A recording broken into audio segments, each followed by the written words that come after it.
Assalamualaikum warahmatullahi wabarakatuh.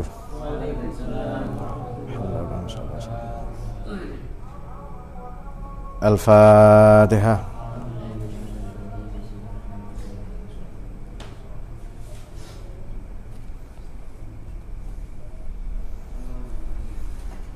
Allahumma salli ala sayyidina Muhammad.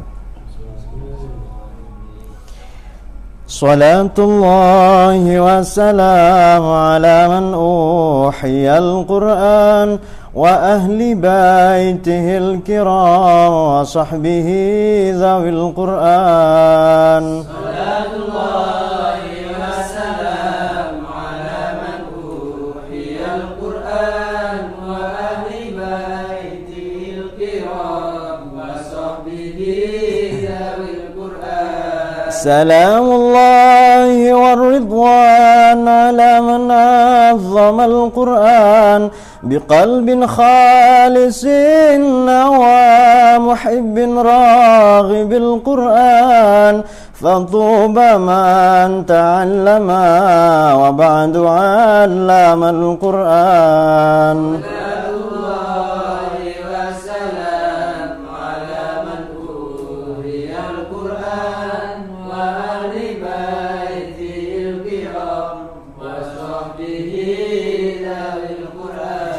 فطوبى من تعلم وبعد علم القرآن ودام عند كل حين مرتلا تلا القرآن مجودا وخاشعا ومفهما معنى القرآن.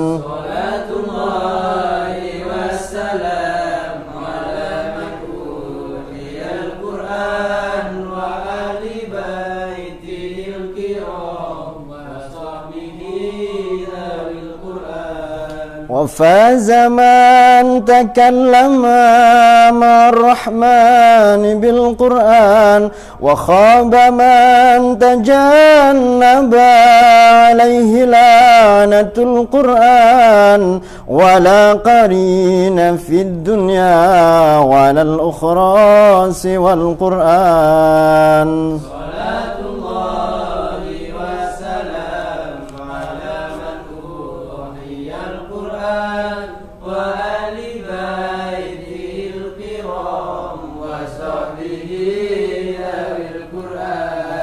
فيا إلهنا اجعلنا من الأهالي في القرآن وزدنا علما نافعا بما علمتنا القرآن ووسع ما رزقتنا كما قد عاهد القرآن. صلاة الله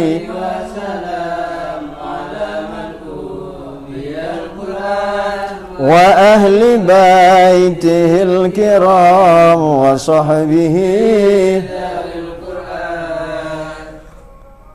Bismillahirrahmanirrahim. Saudara, akan kita lanjutkan kajian tafsir tematik mengenai menjadi manusia yang progresif. Betul ya, itu temanya ya. Ada beberapa ayat ya, ada beberapa firman dalam kitab suci, dalam Al-Quran yang menuntun atau memberikan bimbingan, direction kepada manusia untuk berusaha atau bekerja. Jadi prinsipnya yang wajib bagi kita, bagi kalian terutama kalau santri, kalau kalian belajar, yang wajib hanya belajar, akan tetapi pinter itu tidak wajib. Yang wajib itu hanya bekerja, output atau hasil dari pekerjaan itu tidak wajib. Mengenai ini banyak sekali, salah satunya di surat An-Najm ayat 39. Bismillahirrahmanirrahim. Wa allaisa lil insani illa ma sa'a wa anna sa'yakum sawfa yura. Dan manusia itu tidak akan mendapatkan apapun kecuali yang diupayakannya atau diusahakannya. Dan ketahuilah bahwa sesungguhnya usaha manusia itulah yang akan dinilai. Jadi manusia ini dinilai sesuai dengan upayanya. Bahkan pada kesempatan yang lain, pada ayat yang lain, kalau kita membuka referensi Fathur Rahman ini indeksnya Quran, kita bisa dapati beberapa ayat yang menceritakan misalnya Tuhan atau Allah tidak akan merubah kondisi keadaan satu bangsa, satu generasi, kecuali mereka sendiri yang akan merubah dirinya sendiri. Hatta yughayyiru ma bi anfusihim. Jadi ini pula yang secara teologis kadang disalahgunakan oleh Mu'tazilah misalnya. Atau kalau kita berbicara ayat yang barusan kita baca, misalnya wallaisa lil insani illa ma sa'a, manusia tidak akan mendapatkan apapun kecuali yang diupayakannya, diusahakannya. Ayat ini seringkali digunakan oleh misalnya Wahabi ya, yang manusia ini begitu mati ya sudah selesai nasibnya. Artinya segala doa, segala pembacaan Yasin, tahlil, khutmil Quran dan sebagainya ya, tidak akan sampai kepada yang bersangkutan atau almarhumin. Baik. Nah, di dalam Quran ini ada itu sebenarnya masuk pada dua konteks ya, antara mujmalah dan mubayyanah, dan juga pada konteks nasikhoh dan mansukhoh.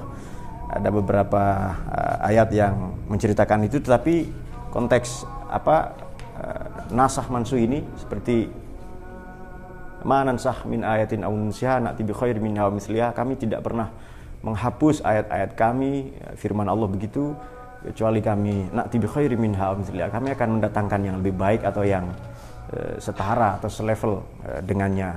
Tetapi kita tidak akan membahas itu, yang kita akan bahas adalah upaya manusia.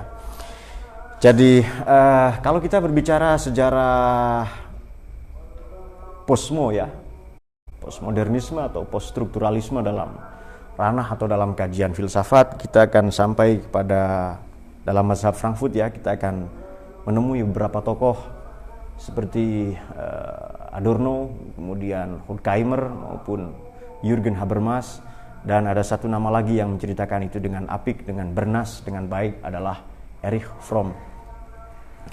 Manusia ini hanya berkutat kepada ingin menjadi apa dan ingin memiliki apa. Jadi, coba akan kita korelasikan ayat Quran dengan pandangan para ilmuwan-ilmuwan modern. Manusia ingin menjadi apa, itu berarti to be, maka ada istilah human being, atau manusia itu adalah human being. Lalu manusia itu juga berkutat dalam to have atau al-milk, maka manusia itu disebut human having. Maksudnya begini, human being atau to be adalah setiap orang. Apakah Anda bekerja, apakah Anda belajar, apakah Anda menggembalakan irama dan proses, apakah Anda membangun diri dan seterusnya, Anda acap kali pada prinsipnya ingin menjadi apa. Nah, itu manusia itu. Manusia ingin menjadi apa? Misalnya, saya ingin menjadi guru, sudah tercapai, saya menjadi guru misalnya. Tetapi kemudian ada satu hasrat lagi, ada satu impresi, intensi lagi, ada satu minat atau passion lagi yang ingin saya penuhi dalam hidup ini, adalah to have. Ingin memiliki apa? Jadi, to be, ingin menjadi apa. Setelah hal itu tercapai, to have, al-milk, ingin memiliki apa. Dan terus manusia begitu. Jadi meskipun ada kan di antara kalian, mungkin katakanlah Acul atau siapa yang cita-citanya ingin jadi kiai. Agak aneh juga cita-cita ini sebenarnya. Ingin jadi kiai. Setelah tercapai, dia ingin punya apa? Ingin punya rumah besar, istri besar misalnya, istri besar, semuanya. Jadi manusia berkutat pada to be dan to have. Ingin menjadi apa, lalu ingin punya apa. Nah, pertanyaannya adalah bagaimana merealisasikan, mewujudkan atau menggapai ini semua. Pertanyaan besarnya adalah satu, manusia cuma butuh to do. Cuma butuh itu saja. Upaya atau proses. Ada syair yang sangat baik dan syair ini dinisbatkan kepada dua orang, satu Ibnul Mubarak, yang kedua adalah Imam Asy-Syafi'i radhiyallahu anhu, adalah tarjun najata walam tasluk masalikaha innas safinata la tajri 'alal yabasi. Tarjun najata, kalau kau berharap an-najah, kesuksesan, pencapaian, prestasi, achievement, jadi orang kaya, jadi apa saja, pokoknya prestasi itu. Akan tetapi walam tasluk masalikaha, engkau tidak menggembalakan irama dan proses. Engkau tidak mau membangun diri, tidak ada effort. Kalau dalam teologi Ahlus Sunnah wal Jamaah, tidak ada kasab, tidak ada upaya, tidak ada usaha. Innas safinata, ketahuilah kata Ibnul Mubarak, innas safinata, sesungguhnya perahu la tajri 'alal yabasi. Tidak mungkin perahu ini berlayar di atas daratan. Kalau mau ditulis begini. Tarjun najata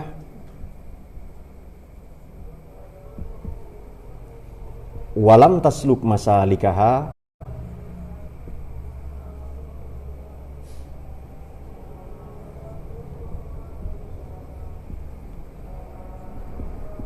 innas safinata la tajri 'alal yabasi.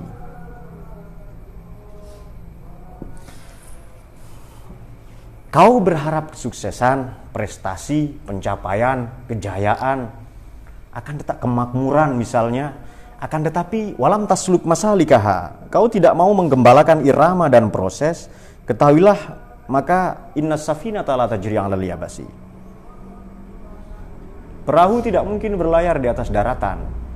Ada seorang laksamana hebat dalam sejarah klasik, misalnya Laksamana Barbarossa. Konon ia mampu menggerakkan, melayarkan perahu di atas daratan, tetapi ya usaha itu yang lebih penting sebenarnya. Makanya persoalan manusia ini secara apik, secara bernas, secara rigid sudah dipotret, direportase, disampaikan, diberitakan oleh Al-Quran secara spesifik, yakni di dalam surat Al-Isra ayat 78 sampai 85. Saya ulangi, surat Al-Isra ayat 78 sampai 85.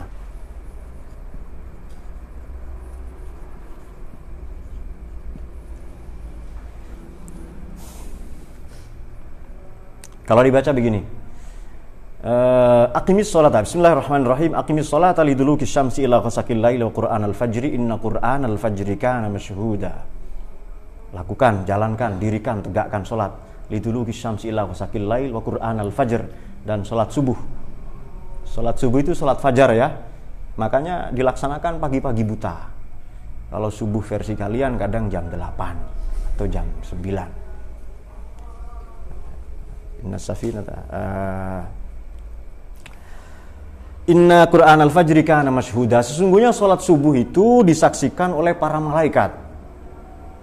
Wa minal laili fatahajjat bihi nafilatan laka asa ayyab'asaka rabbuka maqaman mahmudan. Dan pada sebagian malam, pada 2/3 malam, dirikan sholat tahajud. Tahajud ini sama dengan sahar maknanya. Begadang, tidur dulu, bangun. Kadang boleh tidak tidur dulu. Tidak harus sholat, boleh belajar, boleh tadarrus, mutola'ah. Mutola'ah ini dari kata itla', melahirkan gagasan-gagasan baru, mengkaji ilmu sampai lahir gagasan-gagasan yang cerdas, yang cemerlang. Asa ya ba'asaka, mudah-mudahan Tuhan memberikanmu, menganugerahkanmu kedudukan yang tinggi, yang terpuji, yang luhur, seperti nama pesantren kita ini. Ayat berikutnya, wa qur rabbi adkhilni mudkhala sidqi wa akhrijni mukhraja sidqi waj'alni min ladunka sultanan nasira wa qul ja'al haqq wa zahaqal batil innal batila kana zahuqa wa nunazzilu minal qur'ani ma huwa shifaa'un wa rahmatul lil mu'minin wa la yazidudz zalimina illa khasara wa idza an'amna 'alal insani a'rada wa na'a bi janibihi wa idza massahu syarru kana ya'usa. Ini dia ayat berikutnya, wa qul kullu ya'mal 'ala syakilatihi wa rabbukum a'lamu biman huwa ahda sabila. Ya Allah, Rabbi adkhilni, berikan aku pintu masuk. entry point yang baik. Kadang kita kesulitan memulai sesuatu. Ini Mas Arif mau menikah, bagaimana cara memulainya? Ustadz Yani ini mau bertugas KKN nanti ya toh di pulau seberang, kura-kura ninja misalnya. Bagaimana cara memulainya? Hamzah ingin naik semester, sudah mau belajar filsafat barat umpamanya, tapi agak ke selatan, ke Lumajang sana. Bagaimana cara memulainya? Konon setiap permulaan ini sulit. All start is difficult. Bukan difficult. Setiap permulaan ini sulit. Maka kita berdoa memohon kepada Allah itu, Rabbi adkhilni mudkhala sidqin. Berikan pintu masuk yang baik. Wa mukhraja sidqin. Dan tentu saja jalan keluar yang baik. Waj'alli, dan anugerahkan aku Tuhan dari sisimu, min ladunka, dari sisimu, sultanan nasiron, kuasa yang menyelamatkan, jabatan yang menyelamatkan banyak orang, pengetahuan yang bermanfaat bagi umat manusia atau kemanusiaan, bagi moralitas. Jadi sultan apakah kekayaan, pengetahuan, jabatan, power misalnya, kedudukan, semuanya nasiron. Jadi dianugerahi Tuhan sultanan yang nasir. Sebab begini, banyak sekali sultan pengetahuan, justru orang-orang berilmu menyalahgunakan pengetahuannya. Justru orang-orang yang berwawasan luas justru membodoh-bodohi orang yang bodoh itu. Kita perhatikan misalnya koruptor, orang yang memarkup anggaran, yang menggelembungkan anggaran, kemudian mereka yang menyunat anggaran dan sebagainya, mengebiri dan sebagainya, mengeruk sehabis-habisnya sumber daya di Indonesia ini. Semuanya dilakukan oleh orang-orang terpelajar, semuanya produk dari perguruan tinggi, bahkan dari luar negeri. Itu orang yang ilmunya tidak barokah itu. Orang yang sultannya tidak nasiron, ilmunya tidak barokah, harta bendanya, anak istrinya, keluarganya, jabatannya, semuanya tidak nasiron, tidak menolongnya, tidak menyelamatkannya. Ini berbahaya sekali.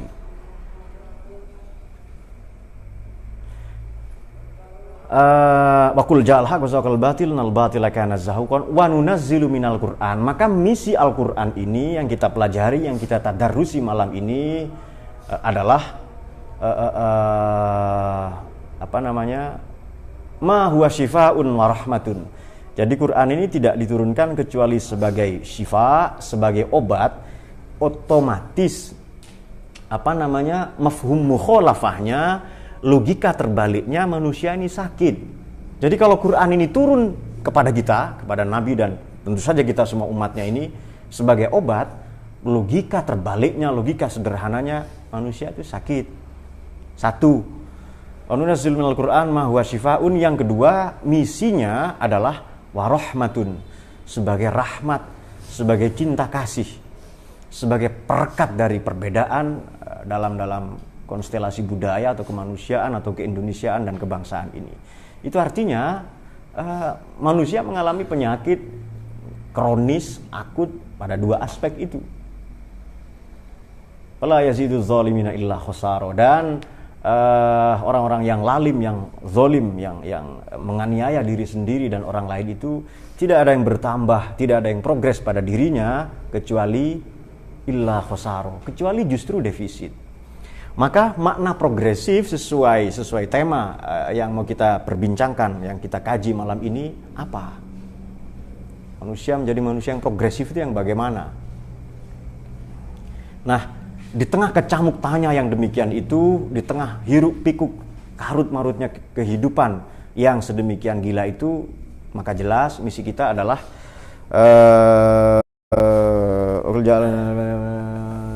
wa iza an'amna 'alal insan. Nah, sebelum menjawab pertanyaan itu adalah manusia itu kalau diberi nikmat, wa iza an'amna 'alal insan a'rada wa na'a bijanibihi. Dia berpaling, lupa diri. Coba Anda punya nikmat apalah, hidup dari kecil miskin, ada dalam psikologi namanya post power syndrome, melarat, dicaci maki orang, adanya kalian meresahkan masyarakat, muka-muka kalian tidak dihasrati oleh segala jenis mertua di penjuru dunia ini.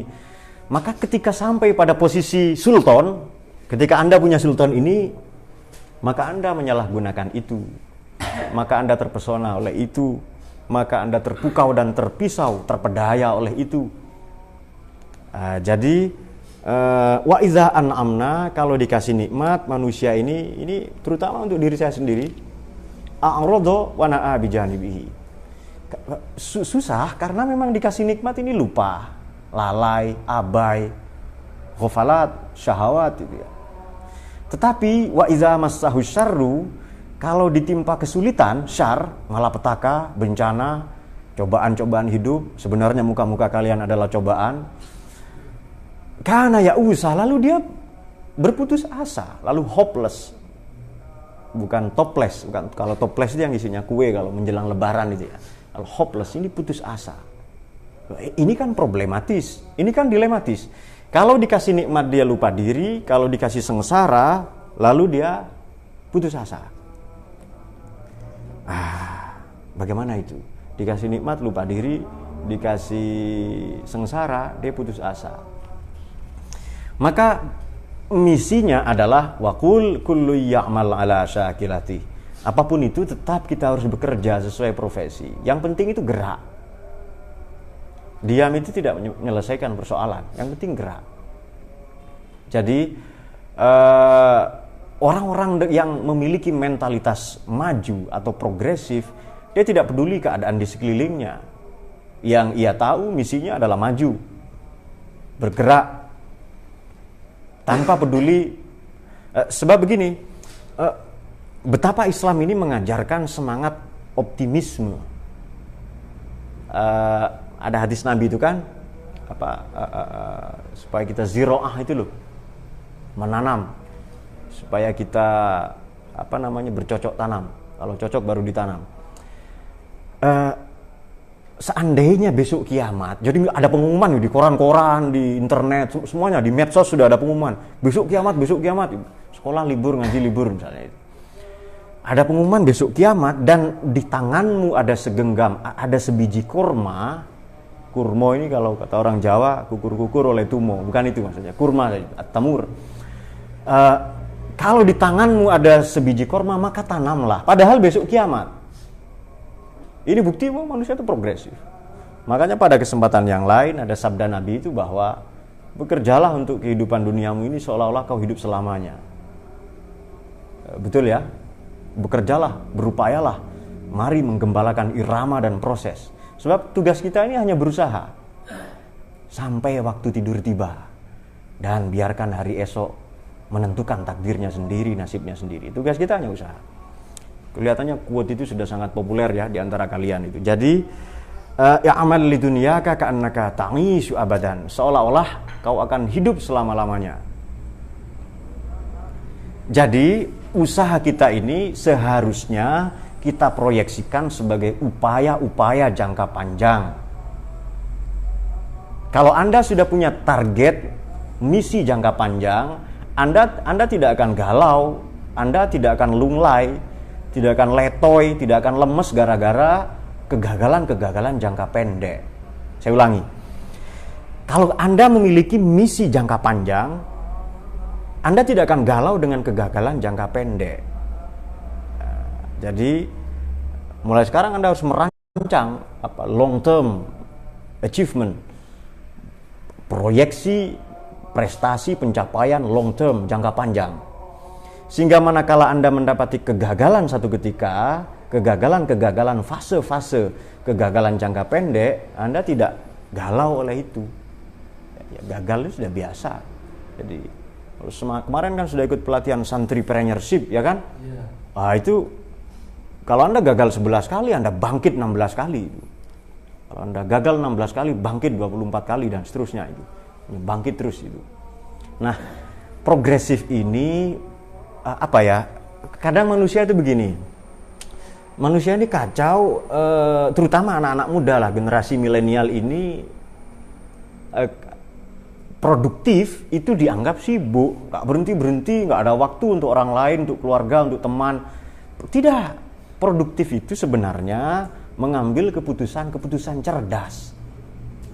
Justru saya misalnya pribadi yang progresif, yang produktif, saya punya waktu-waktu untuk bersantai bersama keluarga, bisa menemani kalian mengaji dan sebagainya.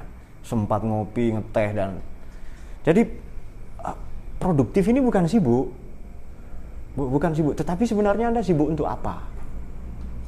Jadi, memilih keputusan-keputusan cerdas itu progresif sebenarnya. Bukan sibuk, tetapi kesibukan yang hilang arti, kesibukan yang ya menguap begitu saja, kesibukan yang tidak ada nilainya sebenarnya. Jadi ketika kita sudah sampai pada level sultan, agar sultan kita ini nasiron, atau sebagaimana disinggung di surat-surat An-Najm 39 tadi itu, bahwa manusia tidak akan mendapatkan apapun kecuali yang diupayakannya, maka secara gampang ini bisa kita redaksikan seperti ini. Sehebat apapun yang kau cita-citakan, setinggi apapun yang kau harap-harapkan dan yang kau dambakan, seagung apapun misi dalam hidupmu, tidak akan pernah mengalahkan tindakanmu. Saya ulangi, sehebat apapun kau punya cita-cita, gagasan, progres, proyeksi dan agenda-agenda pencapaian jangka panjang yang luar biasa, tidak akan pernah mengalahkan apa yang kau lakukan. Jadi Anda boleh punya to be yang hebat, boleh punya to have yang luar biasa, yang istimewa, tetapi kalau Anda tidak pernah to do, ya tidak akan pernah sampai.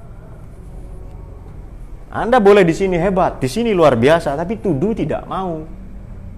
Hanya human being, hanya ingin menjadi human having, tetapi tidak mau menjadi pribadi yang doing, human doing, bukan duit ya, doing.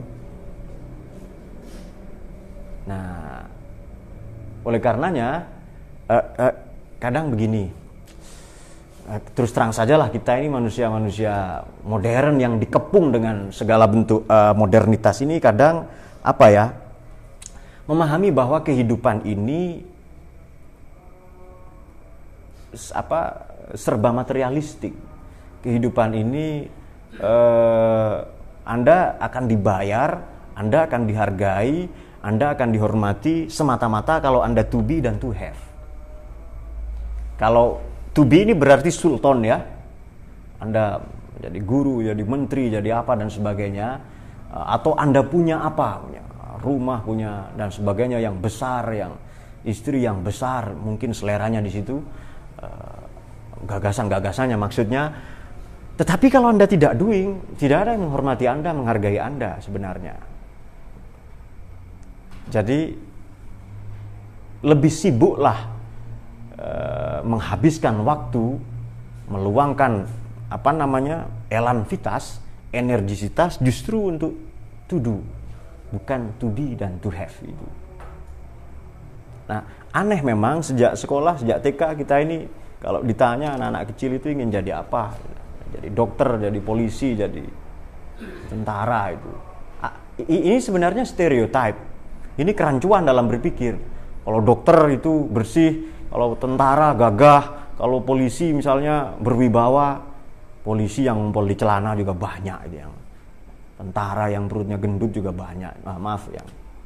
Jadi bukan itu mindset yang sudah keliru sebenarnya. Makanya di dalam agama kita, keyakinan kita itu menjadi pribadi yang bermanfaat atau menjadi homo significant. Jangan salah paham dengan kata homo significant. Menjadi pribadi yang mampu memaknai hadirnya di bumi ini untuk apa, dalam rangka apa, dan ia harus berbuat apa. Itu homo significant. Bukan melulu human being atau human having tadi itu. Nah, makanya poin atau ayat ke-40 dari surat An-Najm adalah anna sa'yakum sawfa yura. Usahamu yang akan dinilai. Jadi bukan to be dan to have yang dinilai. Jadi menjadi pribadi yang bermakna, yang bernilai justru karena to do. Sekarang Anda sudah berhasil membangun reputasi bahwa Anda orang kaya, tapi Anda tidak pernah berderma. Seperti dalam Quran atau yang juz 4 itu loh ya. Bagaimana itu?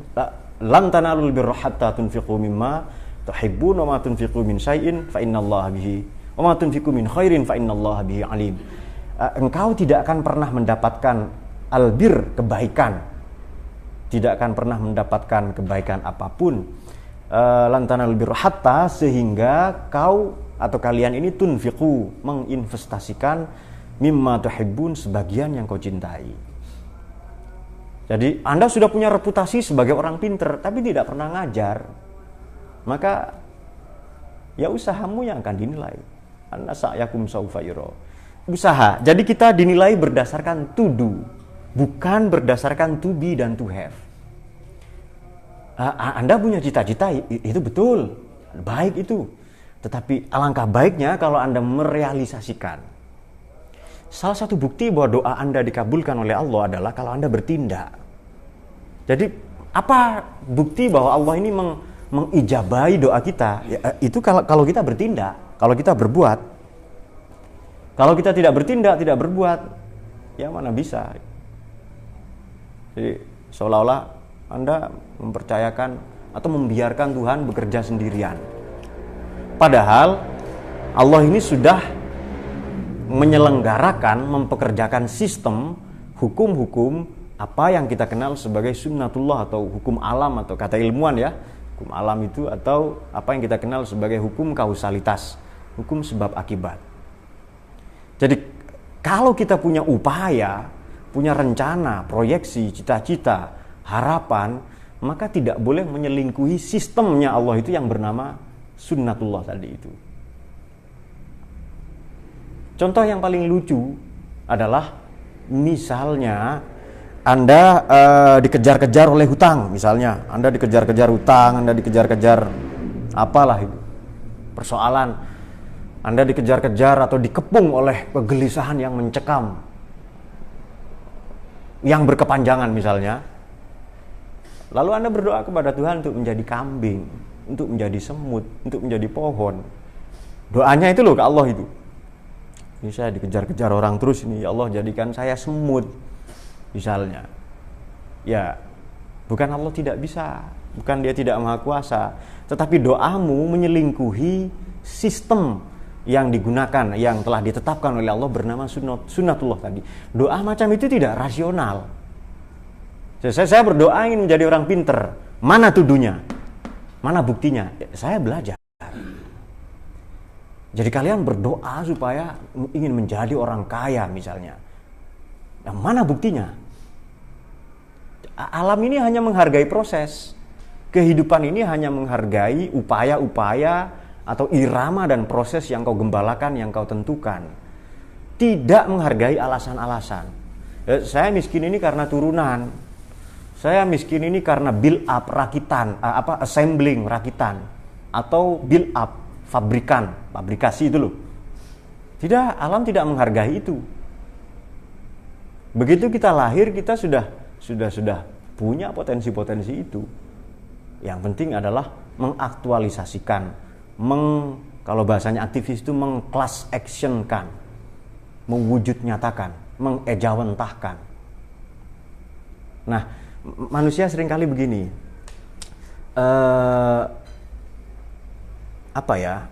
memisahkan, ini buah dari modernitas sebenarnya, buah dari revolusi industri ya, memisahkan ranah spiritualitas dengan ranah produktivitas. Saya ulangi, manusia acap kali membedakan ini spiritualitas, ini produktivitas. Saya tidak bisa produktif bekerja apabila saya sibuk beribadah. Paham ya? Manusia seringkali memisahkan, membikin garis demarkasi atau tafriq antara produktivitas di satu sisi dan spiritualitas di sisi lain. Seolah-olah begini, kalau saya ibadah terus, ngaji terus, berderma terus, logikanya itu loh, kalau saya nyumbang nanti saya miskin. Kalau saya sibuk beribadah terus, ya kapan saya kaya misalnya. Padahal dua-duanya sinergi. Nah, ini sebenarnya produk dari renaissance atau rebirth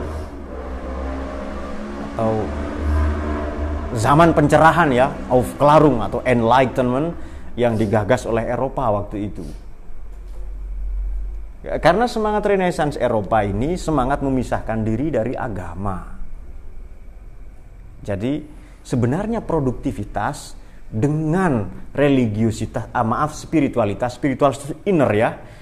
Kalau religiositas itu outer, sisi luar, eksternalitas. Kalau religiositas itu di dalam. Nah, kita seringkali membedakan itu. Ini menurut saya berbahaya sekali. Jadi kita tidak bisa membedakan mana produktivitas, mana spiritualitas. Ini tidak pernah berseberangan. Ini sebenarnya sama, saling bekerja sama. Contohnya begini.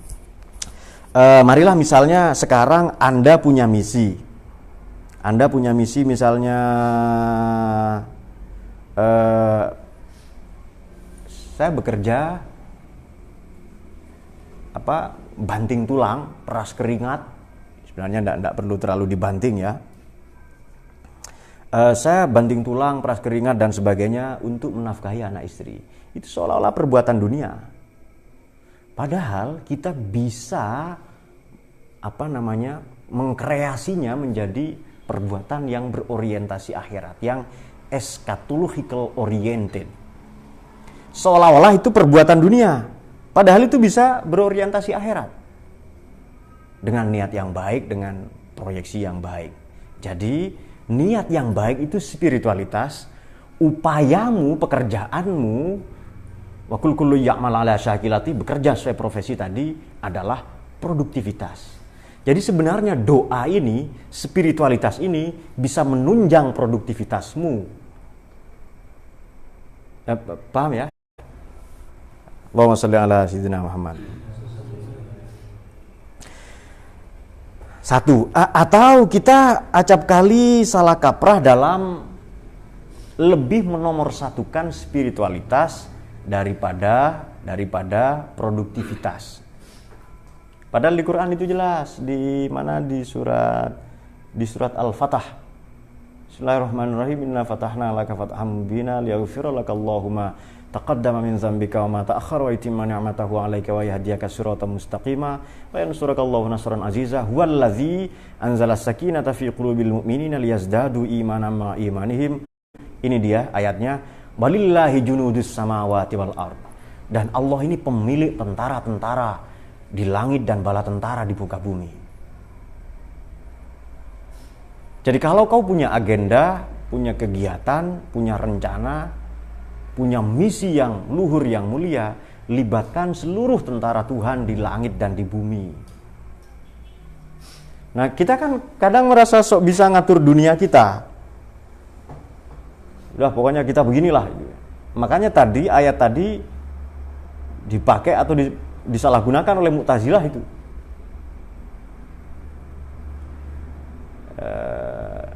Atau disalahgunakan oleh Wahabi. Golongan-golongan yang tatarruf atau irhabi, yang baik tatarruf tasyaddudi ya, terutama itu tatarruf yang ekstrim, yang radikal. Ya sudah, mati saja itu. Nah, dalam hal ini bagaimana bisakah kita mensinergikan, mengintegralisasi antara produktivitas duniawi, bendawi di satu sisi dan spiritualitas atau target-target ukhrawi di sisi lain. Jadi sebenarnya ada orang katakan begini, dunia dan akhirat itu misi kita itu tidak terpisah sama sekali. Jadi orang kalau memang begini, man ahabba dunyahu adorra bi akhiratihi. Hadis Nabi ya. Barang siapa yang terlalu mencintai dunia, maka ia akan membahayakan akhiratnya. Nah, kita perlu ketahui Nabi bersabda ini dalam konteks apa sebenarnya. Nabi menyampaikan itu dalam konteks apa atau dalam ranah apa. Asbabul wurudnya itu loh. Nah, Anda tidak hidup di akhirat. Anda tidak hidup di masa lalu. Memang begini ya, leluhur kita, mbah kita itu kehidupan kita dimulai dari akhirat sebenarnya. Jadi bapak ibu kita ini, leluhur kita dimutasi ke dunia untuk memimpin dunia, memakmurkan dunia sebagai atau manifesto atau khalifatullah, wakil Tuhan di muka bumi. Kita tidak melulu sebagai abid, Kita tidak melulu sebagai hambanya, tetapi kita wakilnya. Wakil Allah maksudnya itu. Jadi kalau mbah kita ini di surga tadinya, di akhirat, kemudian turun ke dunia, diturunkan oleh Allah ke dunia ini, jadi sebenarnya misi kita ini nanti ya kembali ke akhirat itu. Tetapi kehidupan modern sudah membelah itu, membuat tafriq atau garis demarkasi seolah-olah akhirat dengan dunia ini berseberangan. Bahkan ada yang tidak percaya sama sekali. Nah, perlu sesekali rekan-rekan, teman-teman sekalian menapaktilasi perjalanan leluhur kita Nabi Adam, Adam dan Eva, Adam dan Hawa itu alaihi wassalam. Tujuannya apa? Supaya misi kita jelas, hidup kita jelas.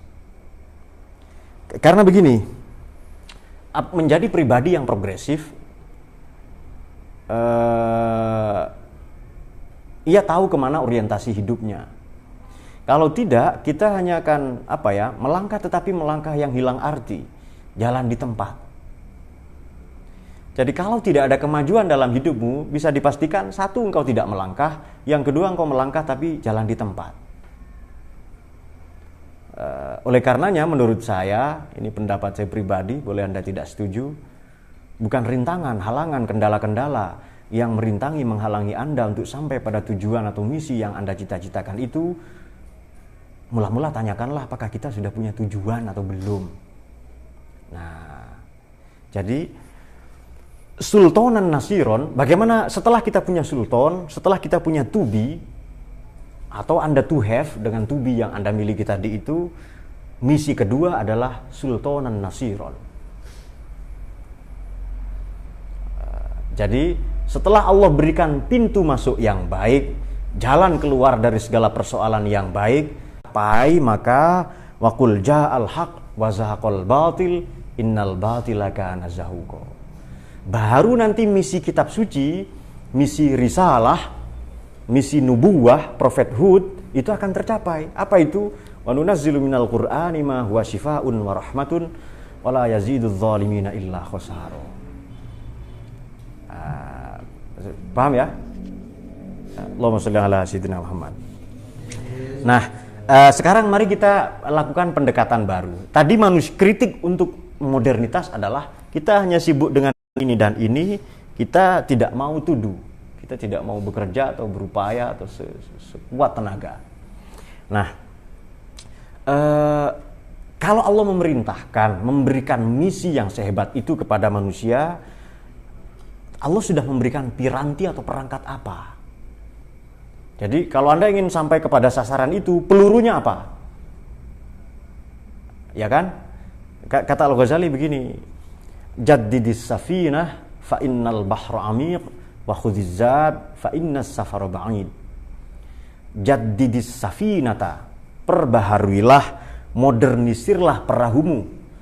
Fa innal bahra amiq, karena lautan ini sangat dalam, samudra ini penuh gelombang.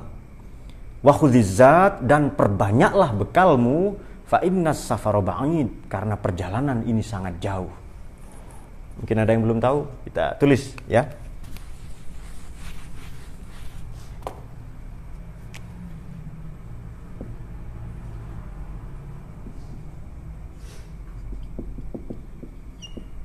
Jaddidis safinata fa innal bahra amiq.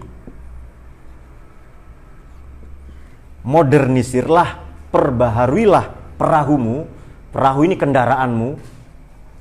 Kemudian wa khudhiz zad, perbanyaklah bekalmu. Fa innas safara ba'id,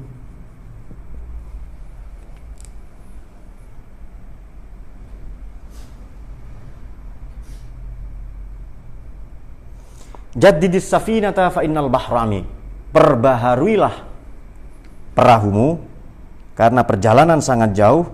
Wa khudhiz zad fa innas safara ba'id, dan tambahkanlah, perbanyaklah bekalmu karena perjalanan sangat jauh. Ini perjalanan ke akhirat maksudnya.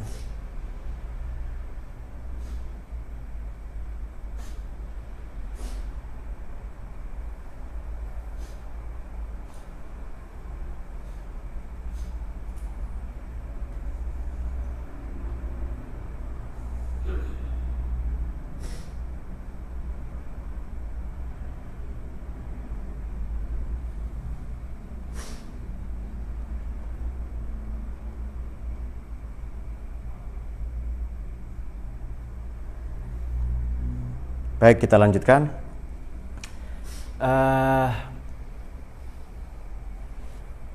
Wa tazawwadu fa inna khairaz zadi taqwa lah, kalau mau baca ayat Quran demikian. Nah, di dalam buku ini, di dalam kitab Zubdatul Itqan fi Ulumil Quran, ini karyanya Profesor Syed Muhammad bin Alwi Al-Maliki Al-Hasani. Ini sebenarnya syarah dari kitab Al-Itqan fi Ulumil Quran, kitabnya Imam Jalaluddin Al-Mahalli ya. Disebutkan begini. Walakin yaqul bidati ma yawmi khilafan laysa fi al-haqiqati fa zabil izalati kama sunna fi mutalil hadis bainal jamil hadis al-muntahid wa takallama hadha Ibn Abbas wa qiyanahu al-tawafiq ba'daha. Misi manusia hidup di dunia ini sebenarnya misi ukhrawi. Jadi bisakah manusia ini kaya sampai kepada sultan, tetapi sultan yang ukhrawi? Bisakah dia menjadi pribadi yang terpelajar, bergelimang harta benda, memiliki jabatan kedudukan atau profesi yang baik, yang tinggi, tetapi itu yang ukhrawi, yang orientasinya adalah eschatological oriented, yang nasiron. Nah, itu dia. Sebab begini, kalau kita kita mampatkan ya, kita sederhanakan lagi, kebutuhan manusia ini kan cuma makan saja kan. Jadi makan sehari 2 kali, mungkin kalian 3 kali, atau khusus kalian para luhurian ini setiap jam lapar misalnya. Itu pun paling 1 piring, paling banyak mungkin untuk Margono atau Acul ini 2 piring mungkin. Ustadz Yani juga 1 piring, tapi piring jumbo misalnya. Kalau Heri Zangki juga Acul Zangki ya mungkin kecil saja, tapi banyak. Yang kita perlukan nasi sepiring. Kalau Anda makan 3-14 piring sekaligus, berarti Anda punya rencana ke rumah sakit itu. Pakaian yang Anda butuhkan ya satu setelan itu. Sarung dengan baju itu saja. Biasanya kalau sarungan enggak pakai katok ya, biasanya enggak pakai kolor itu. Biasanya karena ISIS itu dingin lah, itu demokratis. Kalau Anda pakai sepatu 4 rangkap sekaligus, misalnya pakai jaket atau jas 5 dan paling luar jas hujan misalnya, ya Anda punya rencana ke rumah sakit sumber waras, rumah sakit jiwa itu. Nah, sesekali kita perlu demikian. Mereka yang punya rumah besar, yang mereka tiduri paling 1 kali 2 meter saja. Mereka yang rumahnya 14, ya yang mereka tiduri cuma sekamar saja. Itu pun 1 kali 2 meter saja mungkin itu. Jadi sebenarnya sultan kita ini nihil, 0, defisit, kalau tidak nasiron. Nah, sekarang begini, sesuai dalam buku ini atau kitab ini, bisakah kita punya sultan tapi sultanan nasiron? Bisakah kita sampai kepada pencapaian prestasi pendidikan, pengetahuan, prestasi di bidang ekonomi, jabatan dan sebagainya, tetapi itu yang berorientasi ukhrawi. Nah, kita ini mbah kita sudah di akhirat dulu lalu turun ke dunia, pun kita masih tidak percaya akhirat itu. Coba kalau Nabi Adam lahirnya langsung di Indonesia dulu, tidak percaya lagi itu. Makanya Nabi Adam ini hidup di surga. Bagaimana ayatnya itu, uskun anta wa zawjukal jannata wa kula minha ragadan, semau-maumu silahkan makan keduanya, Adam dan Hawa itu. Haitsu syi'tuma, semau-mau kalian. Wala taqrabu hadhihi syajarah, jangan kau dekati pohon ini, pohon beringin ya, golkar itu bukan. Jangan kau dekati pohon lah pokoknya itu. Pohon alpukat mungkin itu. Fatakuna minaz zalimin. Jadi itu hanya Allah menguji kepatuhan saja. Mbah kita itu sudah hidup di surga. Bukan tahu, tapi memang tinggal di sana. Bukan tahu kabarnya surga itu menurut Wikipedia, menurut Google, bukan. Memang tinggal di sana. Hakul yakin. Tidak hanya ainul yakin atau ilmal yakin, tapi hakul yakin. Beliau tinggal di sana. Lalu turun ke bumi. Pantas kalau mbah kita itu tidak kerasan di bumi, pingin cepat-cepat ke surga itu loh. Makanya orang-orang yang hidupnya berkualitas seperti kalian ini, yang punya hayatan thayyibah, yang punya hidup yang berkualitas, ya bagi mereka yang hidupnya berkualitas, kematian itu sangat dirindukan. Pengen cepat mati, pengen cepat ketemu Allah itu loh. Tapi bukan dengan bom panci, dengan bom bukan dengan bom itu. Bom apa kemarin itu ya? Iya, dengan bom bunuh diri. Hara kiri atau hara kanan istilahnya itu ya. Bukan dengan itu. Kita pun memang doa kunut yang kita baca tarawih tadi itu juga Allahumma inna nas'aluka 'aisyas su'ada. Ya Allah, berikanlah, anugerahkanlah kami kehidupan sebagaimana kehidupan orang-orang yang berbahagia. Wa mautas syuhada, dan mati sebagai para martir, para syahid atau syuhada. Bukan bom bunuh diri, bukan. Jihad kita ini ya sesuai Quran itu. Wajahidu fi sabilillahi bi amwalikum, dengan amwal, dengan kapital, dengan sosial kapital, dengan jabatan, dengan struktur, pun dengan kultural atau secara kultural. Kalau Anda pernah membaca kitab karangannya, kitab fikih ya, Jurisprudensi Islam, karangannya Syekh Zainuddin Al-Malabari, yang nanti ditulis syarahnya, judulnya Fathul Mu'in, yang nanti disyarahi oleh Sayyid Abu Bakar Asy-Syatta, judul kitabnya adalah I'anatut Thalibin. Di sana diceritakan bahwa jihad ini fardu kifayatin kulla amin. Jihad ini fardu kifayah, kewajiban kolektif. Kalau sudah ada satu orang yang jihad, sudah, kalian tidak wajib itu. Kulla amin marrotan, setiap tahun minimal sekali. Dan isinya jihad itu apa? Isinya jihad itu apa? Perang terus, bukan. Membunuh orang, ngebom orang, bukan. Isinya jihad itu kata kitab I'anatut Thalibin karangannya Syekh Abu Bakar Asy-Syatta, sarahnya kitab Fathul Mu'in, karangannya kitab orang India yang ngarang Zainuddin Al-Malabari. Isinya jihad itu apa? Nomor 1, it'am, ngasih makan ke orang miskin. Yang kedua, iskan, ngasih tempat tinggal. Wa ujratut tamrid, ngasih biaya kesehatan, pengobatan. Wastamanud dawa, memberikan beasiswa kepada fakir miskin, yatim piatu. Bukan langsung Allahu Akbar teriak, ngebom candi, ngebom kedutaan besar, bukan. Itu orang nggak pernah ngaji yang begitu itu, orang yang al-qana'atu bil jahl, yang jahil murakkab, yang bodohnya terstruktur dan masif dan tersusun dan bertingkat-tingkat dan terkonsolidasi. Yang nggak pernah ngaji pasti bukan luhurian. Pasti bukan santri yang begitu. Takbir. Jadi memang ada di situ ya, ada, bahkan jihad itu adalah melindungi, memberikan rasa aman, kedamaian, daruri maksumillah, orang-orang yang darahnya diharamkan oleh Tuhan.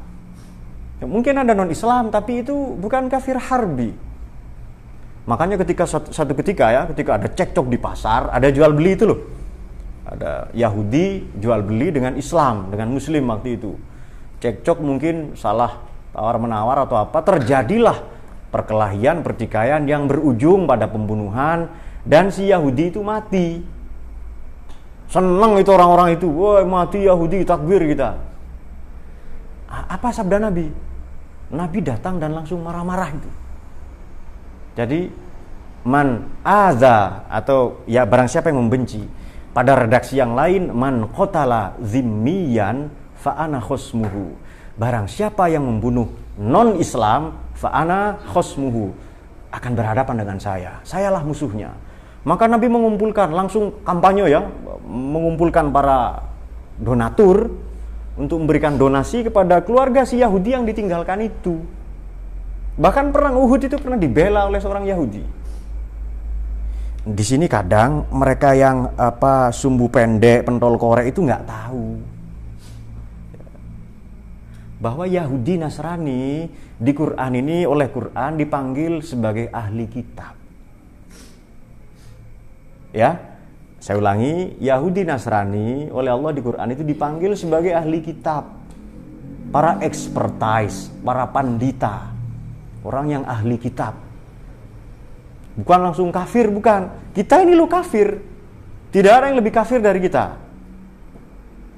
Coba kita hitung sekarang. Barang siapa yang berputus asa, firman Tuhan demikian di Quran itu, dari rahmat Allah, maka dia kafir itu.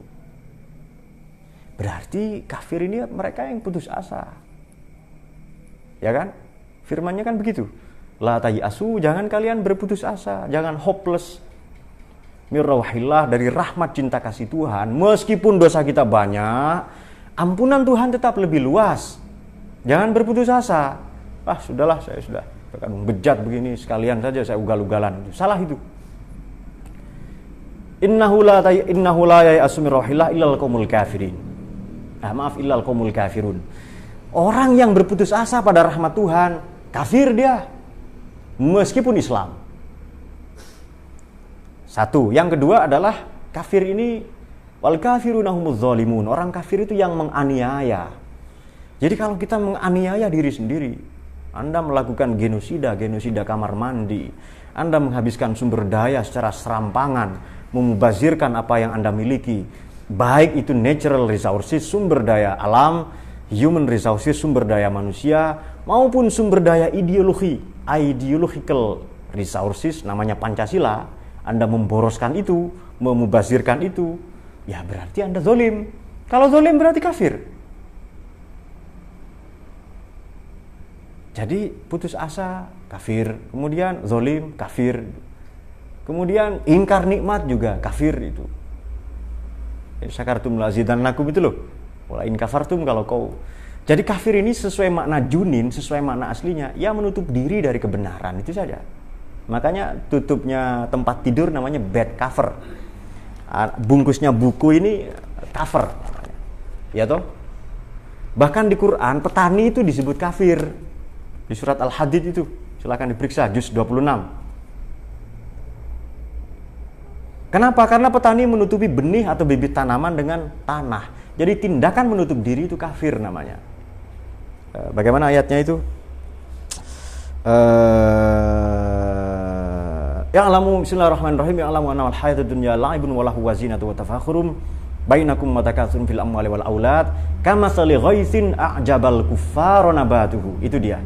Summa yahiju fatarahu musfarran summa yakunu hutama wa fil akhirati 'adzabun syadidun wa ridwanullahi wa ridwan wa mal hayatud dunya illa mata'ul ghurur.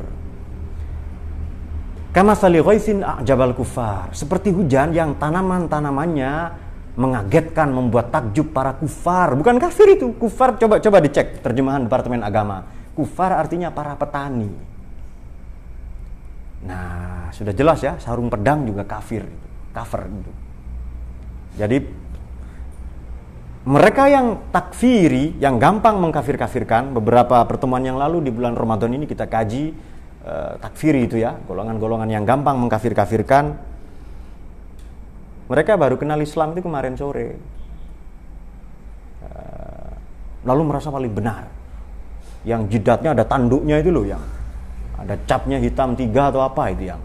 Itu sebenarnya bukan min asaris sujud, bukan. Itu min asaris sajadah. Karena ditempel ke sajadah, digosok-gosokkan. Itu kemungkinan pertama. Kemungkinan kedua, dia baru keluar dari bengkelnya Pak Madulhab. Bengkel ketok jidat. 1 hitam 10.000, kalau 3 20.000 bonus 1 itu. Cukup 2 menit ketok jidat itu dengan cara ekstrim itu. Nah, apakah kalau saya memberi pernyataan begini saya sentimen kepada mereka yang jidatnya hitam? Terserah. Cuma kalau saya sayang mau dihitam-hitamkan itu saja itu. Jadi memperlama sujud ini maksudnya apa? Kan ayatnya jelaskan di Quran itu sahabat Nabi itu orang yang min asari sujud. Mari kita baca ayatnya. Itu ada di ayat terakhir dari surat Al-Fatah. Bagaimana? Bismillahirrahmanirrahim. Wallazi arsala rasulahu bil huda wa dinil haqqi liyudhhirahu 'alad dini kullih wa kafaa billahi syahida. Muhammadur Rasulullah walladzina ma'ahu asyidda'u 'alal kuffari rahama'u bainahum tarahum ruk'an sujjadan. Ruk'an, mereka ruku. Artinya intelektualitas dengan spiritualitas sejajar, seimbang. Sudutnya 90 derajat. Tarahum ruk'an sujjadan. Bagaimana itu? Wallazi arsala rasulahu bil huda wa dinil haqqi liyudhhirahu 'alad dini kulli wa kafa billahi syahida Muhammadur Rasulullah walladzina ma'ahu asyidda'u 'alal kuffar rahama'u bainahum tarahum ruk'an sujada yabtaghuna fadlan minallahi wa ridwana. Nah. Simahum fi wujuhihim min asaris sujud zalika mathalun fit Taurati wa mathalun fil Injil kazar'in akhraja syat'ahu fa'azarahu fastaghlaza fastawa summa yahiju fatarus summa yakunu hutama fil akhirati 'adzabun syadidun minallahi wa ridwanun wal hadun. Ya, ila akhiril ayah. Simahum fi wujuhihim min asaris sujud zalika mathaluhum fit Taurati wa mathaluhum fil Injil. Nah, jadi itu bekas sujud, bukan bekasnya sajadah. Apa bukti bahwa kita sudah sujud? Intelektualitasnya sujud, kecerdasannya sujud, jabatannya, gelarnya, jabatannya semuanya sujud, kekayaannya sujud, mencium tanah. Artinya sujud ini filosofinya adalah down to earth, membumi, rendah hati, tawadhu, itu sujud itu. Sujud ini istimewa. Jadi Anda sujud itu Anda mencium tanah itu loh. Anda mencium bumi tetapi langit yang bergetar. Anda berbisik kepada bumi tetapi langit yang guncang. Itu sujud itu. Jadi jangan lupa gelar kita, profesi kita, jabatan kita, kekayaan, harta benda kita harus disujudkan. Dan momen paling tepat untuk memulai itu adalah di bulan Ramadan, maksud saya Ramadan. Ramadan itu kalau tidak ada titiknya, mirip merek balsem itu ya.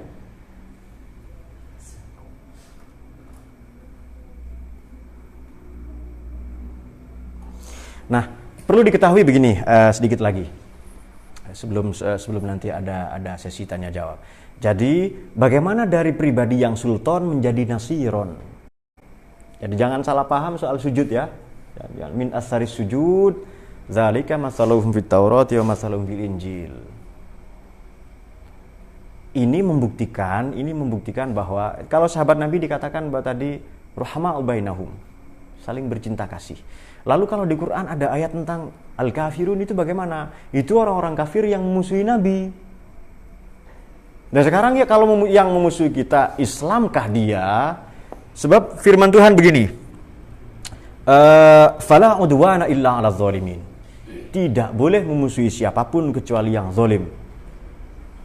Berarti jelas musuh kita, musuh agama, musuh negara adalah mereka yang zalim. Zalim itu menyalahgunakan ilmu, menyalahgunakan jabatan, menyalahgunakan kuasa, menyalahgunakan harta benda, menyalahgunakan pengaruh misalnya.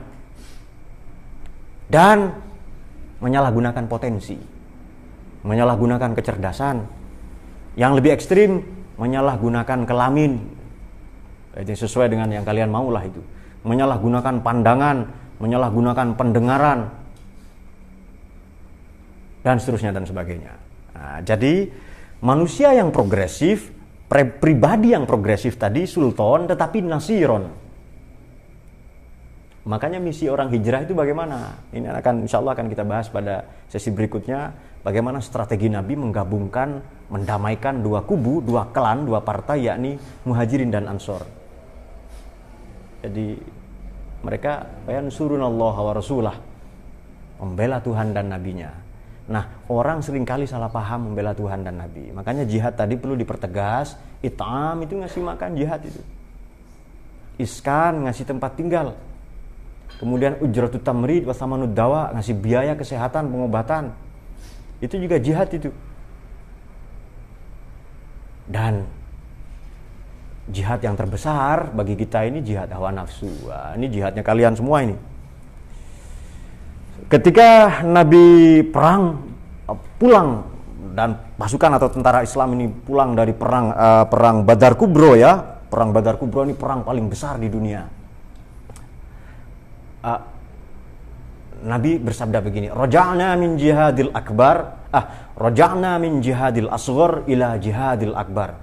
Sahabatku sekalian, radhiyallahu anhum ya, kita baru saja pulang dari jihad kecil, jihad sepele, jihad remeh-temeh, menuju jihad yang lebih agung, yang lebih besar. Para sahabat kaget itu. Sebab perang Badar ini perang yang tidak seimbang. Jadi pasukan Islam itu 313, tentara kafir itu 1000 dengan persenjataan lengkap. Umat Islam Ahlul Badar ini cuma 313, persenjataan seadanya, menang waktu itu. Tapi sabda Nabi malah, kita baru saja pulang dari jihad kecil menuju jihad yang lebih besar. Sahabat bertanya, wa ma jihadul akbar ya Rasul? Jihad yang besar, yang agung, yang istimewa, yang berat itu apa? Jihadun nafs, yakni perang atau jihad melawan diri sendiri, melawan soul, melawan nafsu, melawan jiwa kita, melawan kedirian kita sendiri. Itu yang lebih berat itu. Semoga kita menjadi pribadi yang progresif dengan membaca beberapa ayat Quran tadi. Terutama kita ingin diberi sultan. Sebelum sultan ini harapan kita diberikan mudkhala sidqin, pintu masuk yang baik, wa mukhraja sidqin, jalan keluar yang baik, supaya nantinya kita diberikan sultan. Kalian belajar di sini, di pesantren ini, ingin mendapatkan ilmu, tentu saja yang bermanfaat, yang barokah, yang menyelamatkan banyak orang. Itu namanya sultanan nasiron.